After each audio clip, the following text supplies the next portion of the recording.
지난 여호수아의 첫 시간을 가졌습니다. 그래서 하나님께서 모세에 이어서 이스라엘의 지도자가 되면서 두려움에 떨고 있던 이 여호수아에게 찾아오셔서 말씀해 주시죠.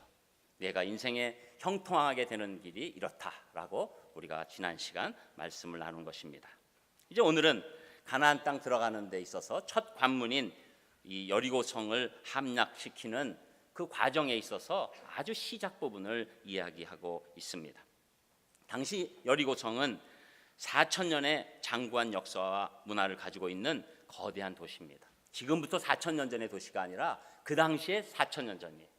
그러니까 이 고고학적으로도 여리고성이라는 것은 굉장히 거의 가장 오래된 고대 도시였던 것이죠. 그러니까 그 여리고성은 사실은 4,000년의 역사를 가진 강력한 도시였고 또 나라적, 국가적 성격을 가진 그런 곳이니까 이것이 보통 일이 아닌 것입니다. 이런 상황에서 여호수아는 그곳에 두 사람의 정탐꾼을 보내게 되는 것이죠. 원래 가데스 바네아에서 보냈던 12명의 정탐꾼이 아닙니다. 이것은 하나님이 주신 것을 확실히 알고 확실한 정보를 통해서 그곳을 정복하고자 하는 여호수아의 최선의 전략을 이야기하고 있는 것이죠. 그래서 정탐하러 여리고성에 들어간 두 정탐꾼들이 봤더니 가장 그 정탐하기 합당한 장소, 그것은 기생 라합의 집이라고 생각한 것이죠. 그 이유는 당연히 그곳에는 주막 같은 곳이어서 사람들이 많이 모이고 또 정세를 알기도 좋고 숨기도 좋다고 판단했기 때문입니다. 그런데 안타깝게도 어떻게 알았는지 이 두 정탐꾼들이 그곳에 온 것을 알고 여리고의 왕에게 얘기하게 된 것이지요. 그러니 여리고의 왕이 그 정탐꾼 라합의 집에서 찾아내서 죽이라고 하는 것은 당연한 것입니다. 그랬을 때 이제 이 두 정탐꾼을 잡으러 온 상황에서 놀랍게도 이 기생 라합이 이들을 이 집 위로 올려서 숨겨주게 되는 것이죠. 그래서 이 오늘 말씀 가운데 보면 그 3대 밑에 숨겼다. 그것은 세마포를 만드는 그 긴 3대 이렇게 말려놓은 그 밑에 숨기게 해서 전혀 사람이 있는지 모르게 하는 상황으로 숨겨주게 되고, 막상 찾았을 때 그 사람들 벌써 떠났다, 이제 멀리 가지 못했을 것 같으니 빨리 추격해라, 이렇게 얘기를 하고 자기가 숨겨진 그 집 위로 올라가서 이 정탐꾼들과 대화를 하기 시작한 것이 오늘의 말씀의 시작이 되는 것입니다. 여러분, 아무도 본 적이 없었던 이 정탐꾼들을 이 숨겨진 라합의 믿음이 어디서 온 것입니까? 오늘 하나님께서 네 가지로 말씀해주고 있는 것입니다. 첫 번째로는 이 라합에게는 듣고 깨닫는 믿음이 있었다는 것이죠. 그 말씀이 8절에서 11절까지 나옵니다. 여러분 읽으셨지만 우리가 또 한번 8절에서 11절까지 한 목소리로 같이 읽겠습니다. 8절 시작. 또 그들이 눕기 전에 라합이 지붕에 올라가서 그들에게 이르러 말하되 여호와께서 이 땅을 너희에게 주신 줄을 내가 아노라.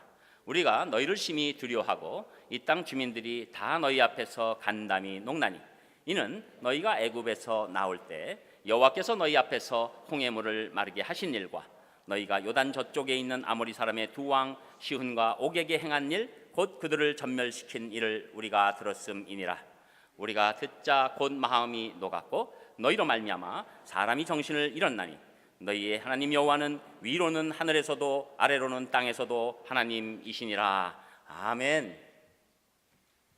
라합은 이 지붕에 올라가서 그들에게 말할 때 이 놀라운 고백을 하게 돼요. 여호와께서 이 땅을 너에게 주신 줄을 내가 아노라. 자기가 지금 계속 살았던 그 나라예요. 자기의 나라요, 자기 땅이에요. 그런데 이 땅을 하나님께서 이스라엘 민족에게, 백성에게 주셨다는 것을 내가 안다, 이렇게 말하고 있는 것입니다. 여기서 안다는 것은 피상적인 지식을 얘기하는 것이 아닙니다. 이것은 원어적으로 전인격적으로 받아들이는 믿음을 얘기하고 있는 거예요. 여러분, 우리가 광야 이스라엘 사람들 이 일을 깨닫는데 얼마나 오래 걸렸습니까? 이 가나안 땅이 하나님이 주신 땅이라는 것을 알고자 40년 동안 방황해도 방황하고 쓰러지고 넘어진 사람들이 얼마나 많았습니까? 그런데 놀랍게도 이 라합은 이것을 알았다는 거예요. 그런데 어떻게 알았을까요? 그것은 다른 것이 아니지요. 이것을 이제 들었다는 거예요. 그 구체적인 내용이 나타나는 것이죠. 다른 것 아니라 홍해물을 마르게 하신 것, 이집트에서 출애굽할 때 그 깊은 홍해물을 갈라서 마른 땅처럼 건너가게 하신 일, 또 가장 자기가 체험적으로 알 수 있는 요단 동쪽 여리고성과 가까운 땅에 있는 이 아모리 사람들을 물리친 놀라운 일들을 자기가 들었다는 것입니다. 여러분, 오늘 중요한 것은 이 기생 라합이 하나님께서 행하신 일을 들었다는 거예요. 여러분, 우리 믿음의 시작이 어디입니까? 듣는 거예요. 듣지 않고는 하나님의 일을 도저히 알 수가 없습니다. 여러분, 우리 생각에는 다른 것을 통해서 우리가 믿음이 생길 것 같지만 믿음은 무조건적으로 들음에서 시작한다고 성경에서는 계속 강조하고 있는 것이죠. 그래서 이 로마서 10장 17절에 보면 그러므로 믿음은 들음에서 나고 들음은 그리스도의 말씀으로 말미암았느니라. 여러분, 우리의 모든 믿음의 시작은 들음에서 시작되는 줄 믿습니다. 여러분이 오늘 이 자리에 앉아서 들으시는 것이 믿음의 놀라운 씨앗이 될 줄 믿습니다. 그래서 우리가 이렇게 예배 가운데 이 말씀을 듣는 것을 그렇게 중요하게 여기는 거예요. 여러분, 많은 사람들이 들었는데 이상하게 이 라합만이 들었을 때 그것이 깨달아지고 믿음으로 바뀌는 것이죠. 여러분, 그것을 하나님께서 은혜를 주셨기 때문에 우리가 들을 수 있었다, 그렇게 얘기하는 겁니다. 여러분, 라합 그 많은 사람 중에서도 들리고 깨닫고 믿게 되는 것 하나님의 은혜인 줄 믿습니다. 여러분, 그래서 우리가 이 주일 예배 때 이렇게 나오시는 것 귀한 거예요. 그래서 계속적으로 나오셔서 뭐 6개월 1년 됐는데 나 안 들려. 저는 안 들릴 수 있다고 생각해요. 그러나 하나님께서 여러분에게 은혜를 주시는 순간 어느 날 갑자기 그 들음이 깨달음으로 바뀔 줄 믿습니다. 깨달음이 믿음으로 바뀔 줄 믿습니다. 이것이 우리의 신앙의 과정이에요. 그래서 여러분, 우리가 그냥 다니는 것 같아도 우리가 이렇게 예배 가운데 있는 것은 하나님의 장중 안에 있는 거예요. 하나님의 은혜 손길 안에 있는 거예요. 왜? 우리가 들을 수 있기 때문입니다. 그래서 오늘도 그 라합에게 이런 놀라운 믿음이 생기는 것 다 들음이 깨달음으로, 깨달음이 믿음으로 변했기 때문입니다. 여러분, 우리가 뭐 다른 거 이렇게 선전하는 것 가운데 이렇게 빨리 하면 듣고 깨닫고 믿고 뭐 이렇게 움직이는 사람들이 있는데 제가 그렇게 할 수는 없으니 여러분 집에 혼자 계실 때 듣고 믿고 깨닫고 이렇게 하시기를 바랍니다. 다른 교회에서는 이런 거 꼭 시켜요. 그러나 우리는 고차원적으로 안 시키지만 여러분 듣고 믿고 깨닫기를 바랍니다. 오죽하면 제가 이렇게 안 되는 몸으로. 여러분, 그랬을 때 이 듣고 믿고 듣고 깨닫고 믿는 이 고백이 이 놀라운 신앙으로 정말로 놀라운 얘기를 하는 거예요. 11절에 보니까 우리가 듣자마자 마음이 녹았고 내가 정신을 잃었는데 그때 내가 느낀 것은 하나님 여호와는 위로는 하늘에서도 아래로는 땅에서도 하나님이시니라. 여러분, 하나님의 말씀이 들리고 깨닫고 믿음이 생기면 하나님이 온 우주 만물을 주장하는 하나님이심을 믿게 됩니다. 그 하나님의 모든 역사의 주인공이라는 것을 믿게 됩니다. 그리고 이 땅에서도 그냥 바라만 보시는 분이 아니라 우리 삶 가운데 찾아오셔서 이 땅에서도 역사하시는, 우리와 함께 하시는 임마누엘 하나님을 깨닫게 된다는 것입니다. 저는 여러분에게 이 하늘에 계신 하나님, 땅에 계신 하나님, 우주에 충만하신 하나님, 내 삶에 충만하신 하나님, 여러분 듣고 깨닫고 믿으시기를 주님의 이름으로 축복합니다. 그래서 여러분, 우리 2017년은 다른 것 아니에요. 모든 성도님들이 이 예배에 더욱더 기쁨을 가지고 나와서 찬양하고 경배하고 기도하면서 말씀을 전폭적으로 들으면서 하나님의 말씀을 들을 때마다 듣고 깨닫고 믿음의 사람이 되는 것, 그것이 가장 중요한 2017년에 여러분들이 하실 귀한 일인 줄 믿습니다. 그리고 두 번째로는 이 라합의 믿음의 특징이 어디에 있습니까? 라합은 그냥 믿는 것이 아니라 체험을 바라고 있는 믿음이었어요. 그 말씀이 12절에 나옵니다. 우리 12절도 한 목소리로 같이 읽겠습니다. 12절 시작. 그러므로 이제 청하노니 내가 너희를 선대하였은즉 너희도 내 아버지의 집을 선대하도록 여호와로 내게 맹세하고 내게 증표를 내라. 아멘. 자, 자기의 신앙 고백 다음에 이 두 정탐꾼들에게 요청합니다. 내가 지금 너희들을 선대한 것 아니냐, 너희들 숨겨준 것 아니냐, 그러니 너희도 나뿐만 아니라 우리 모든 가족들, 우리 아버지의 집을 선대하도록 하나님 앞에서 맹세하고 증표를 내라, 이렇게 얘기하는 것이죠. 여러분, 어떻게 보면 증표가 있지 않으면 다시 밀고 할 거야 이럴 것 같지만 그런 게 아니에요. 지금 이 기생 라합이 갖고 있는 믿음은 내가 여기서 끝낼 수 없다는 거예요. 그 우주 만물을 주장하시고 이 땅에서도 역사하신 하나님이시라면 나에게도 분명히 증거와 체험을 주실 것이다, 이것을 요구하는 거예요. 여러분, 우리는 굉장히 고상하다고 생각하면서 그냥 하나님께서 이렇게 주시는 거 좋은 뜻이지, 이렇게 살기 쉬워요. 그러나 살아계신 하나님께서는 우리에게 꼭 증표와 체험을 주시는 거예요. 이것은 저는 신앙 경험 가운데 100% 확신합니다. 여러분, 우리 생각에는 고상하고 추상적인 것만 다루고 있는 것이 굉장히 괜찮을 것 같아요. 그래서 여러분, 선문선답하면 그것이 우리에게 굉장히 좋은 것 같고 멋있는 것 같아요. 그러나 내 삶을 바꾸지 못합니다. 그것이 나에게 증거가 되지 않습니다. 그러면 우리는 그것이 하나의 고상한 얘기라고만 생각하고 그거 전혀 상관없는 삶을 사는 거예요. 여러분, 그런 삶이 종교적 삶이에요. 종교적 삶은 어떤 뜻을 가지고 그냥 그것이 고상하고 나와는 상관없지만 괜찮은 뜻이고 내가 지지할 만한 뜻이고, 그리고 모든 것들에 대해서 평화롭고 그리고 그냥 일리 있는 말씀이다, 또 이런저런 상황에서는 굉장히 좋은 얘기네, 이 정도로 끝나는 것입니다. 그러나 여러분, 종교와 신앙이 다른 것은 신앙은 체험을 요구하는 거예요. 살아계신 하나님이시기 때문에 우리에게 분명히 체험이 있는 줄 믿습니다. 여러분, 우리가 결혼을 하고 나면 우리 부부의 특징이 무엇입니까? 체험을 하는 거예요. 결혼하기 전에야 상상을 하죠. 이 남자가 내 손에 물을 안 묻혀준다니까 물 안 묻혀줄까? 그러나 물 안 묻힌 여자가 이 세상에 어디 있습니까? 요새 남자도 물 많이 묻히는데. 여러분, 결혼이 상상으로 되는 게 아닌 것처럼 우리가 하나님을 만나면 상상으로 끝나지 않습니다. 그런데 왜 여러분 체험이 없습니까? 여러분이 하나님께 달려가지 않기 때문입니다. 여러분이 하나님을 추상적으로 바꿔놓기 때문입니다. 여러분이 하나님이 멀리 계시거나 살아있지 않다고 생각하기 때문입니다. 여러분, 이 지금 기생 라합은 그 큰 일을 하신 하나님께서 나에게 결정적인 체험을 주실 것이다, 그 확신이 있었어요. 여러분, 이 체험을 바라는 것 절대 나쁜 일이 아닌 것이죠. 여러분, 그래서 우리가 이 여리고성이 멸망하는 과정에서 라합과 이 가족들만이 유일하게 하나님 체험을 한 거예요. 멸망 가운데서 라합은 체험을 한 것입니다. 이것이 중요한 것이죠. 그래서 여러분, 우리가 이 하나님의 역사 안에 들어가서 체험을 갖기 위한 것, 이것은 하나님께 바라는 간구가 되는 것이죠. 여러분, 우리가 봉헌 후에 2분 기도하는 것, 저는 너무나 소중한 시간인 줄 믿습니다.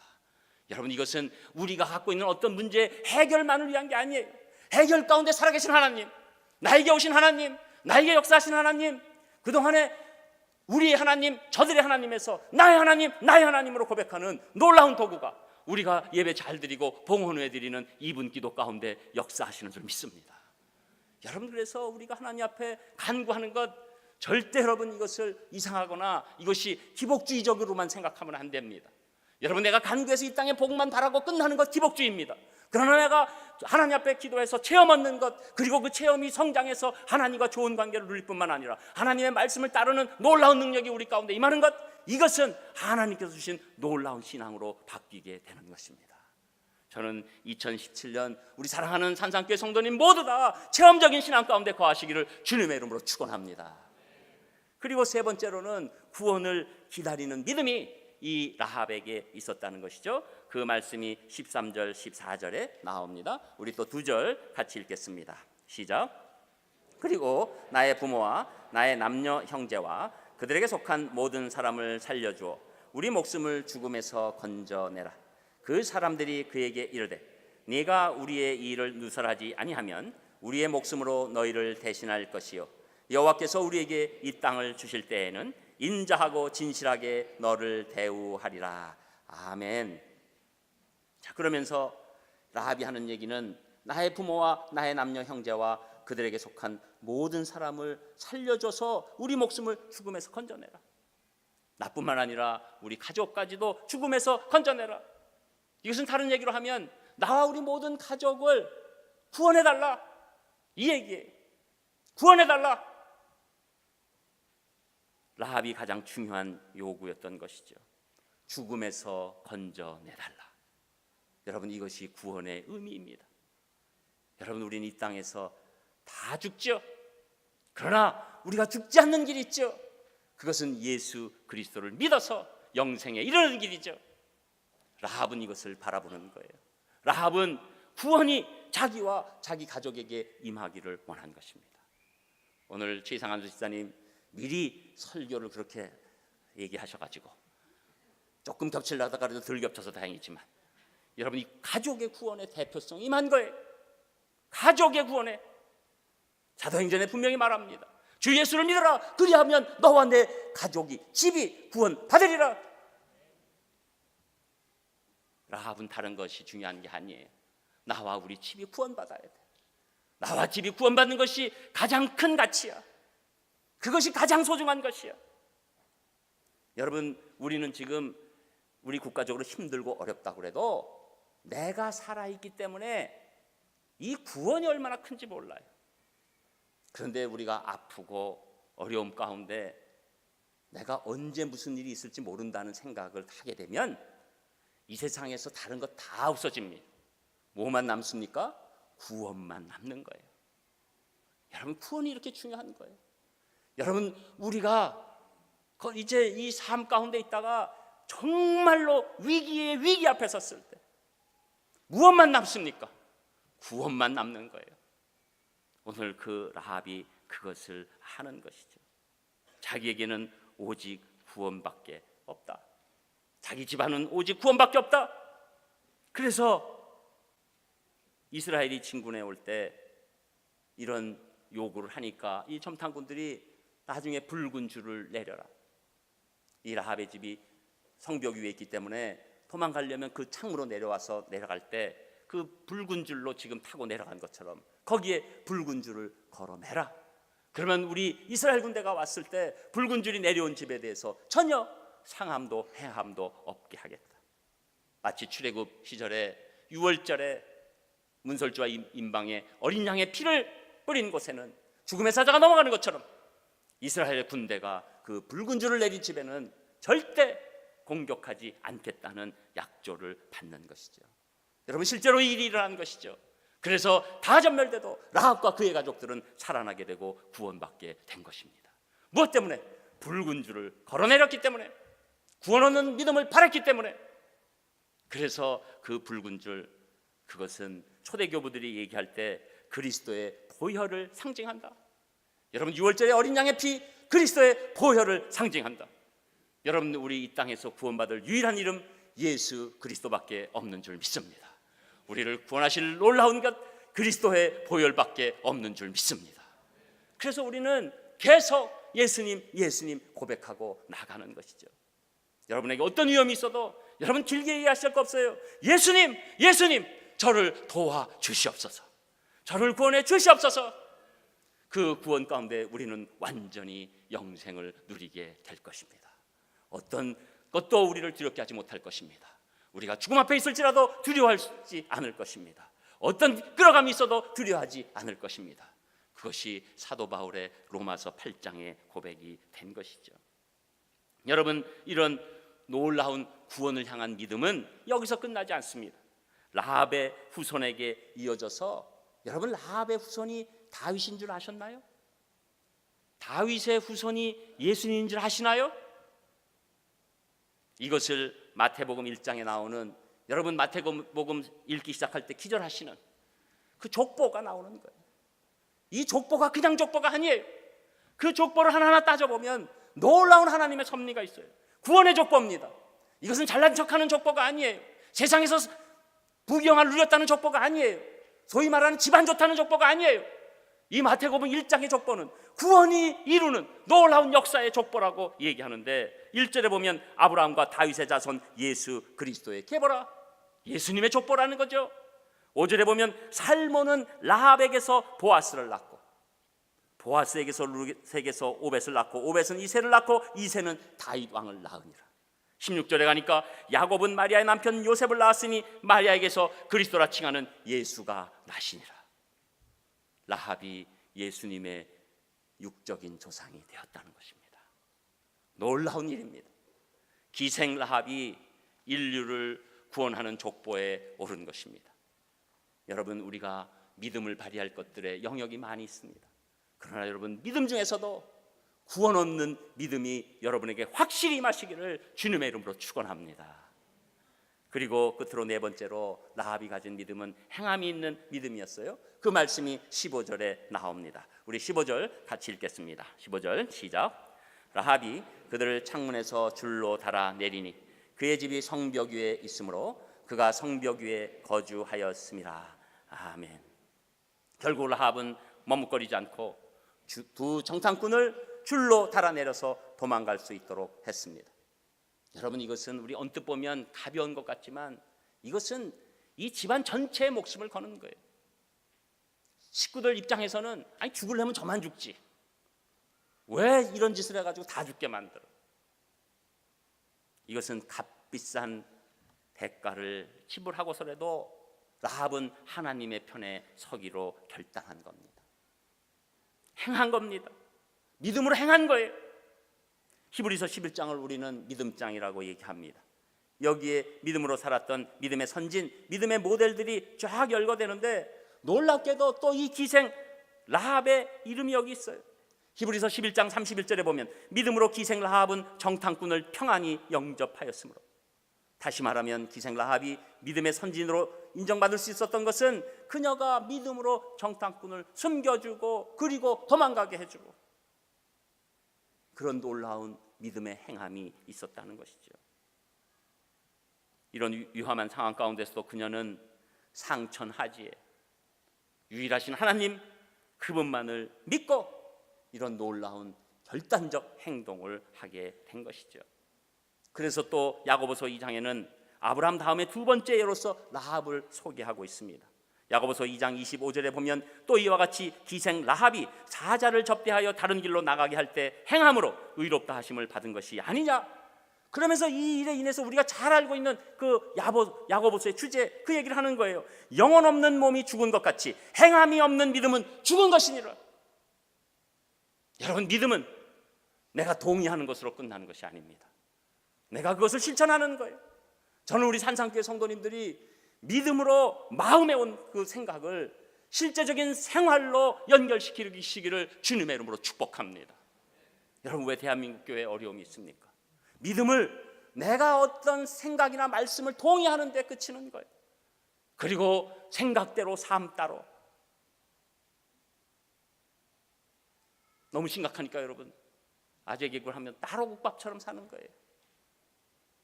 이렇게 해도 심각하시네. 여러분, 이거 한번 해보세요. 저도 잘 못하는데. 여러분, 인생이 이렇게 되면 참 힘든 겁니다. 인생이 이거 좋잖아요. 이게 낫잖아요. 여러분, 이건 두들기고 여기는 벌써 마비가 오잖아요.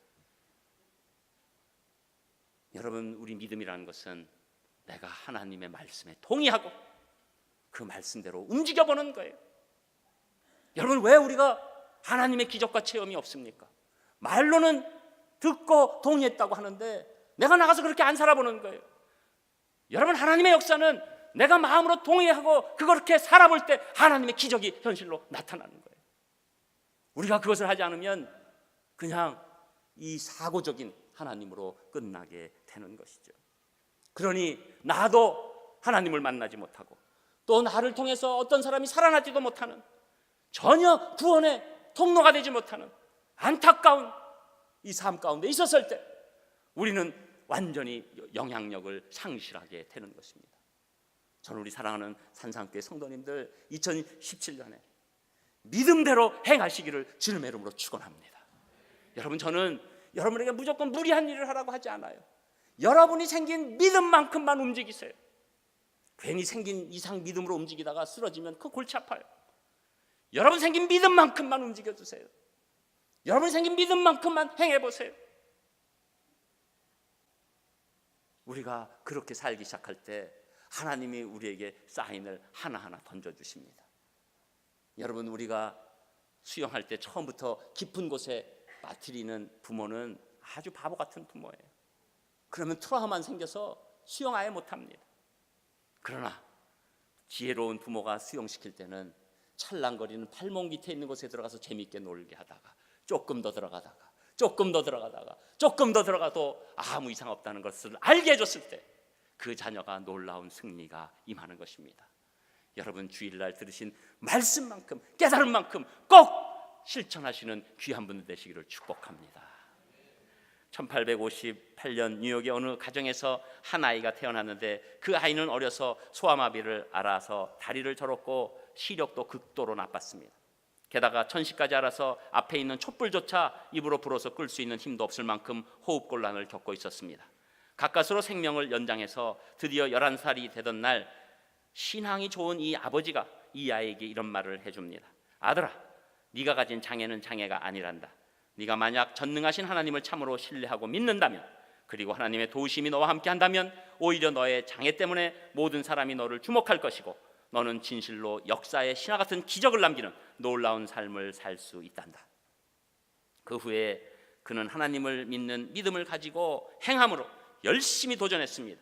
그리하여 23세, 23세가 되던 해에 미국의 뉴욕주를 대표하는 주의회 의원이 되었고 28세에는 뉴욕시장 선거에 출마했고 얼마 후에는 뉴욕 주지사가 되고 부통령을 거쳐서 미국 역사상 가장 어두웠던 시절에 미국의 재건을 한 대통령, 바로 루즈벨트입니다.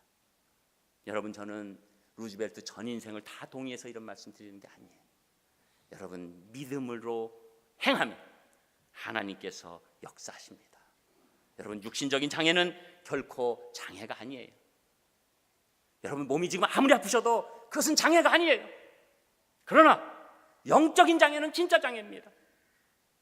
여러분, 우리가 갖고 있는 영적 장애가 있다면 믿음으로 물리치시고 믿음으로 승리하셔서 라합과 같이 하나님이 기뻐하시는, 그리고 성경 곳곳에 쓰여 있는 놀라운 삶, 하나님께서 기뻐하시는 삶 사시는 우리 사랑하는 산상교회 성도님들 다 되시기를 주님의 이름으로 축원합니다. 기도하겠습니다. 하나님, 감사합니다. 이제 인간적으로 이렇게 부족한 라합이 믿음을 발휘하니 이런 훌륭한 신앙인이 되었는데 저희들도 그렇게 되게 하여 주시옵소서. 예수님 이름으로 기도합니다. 아멘.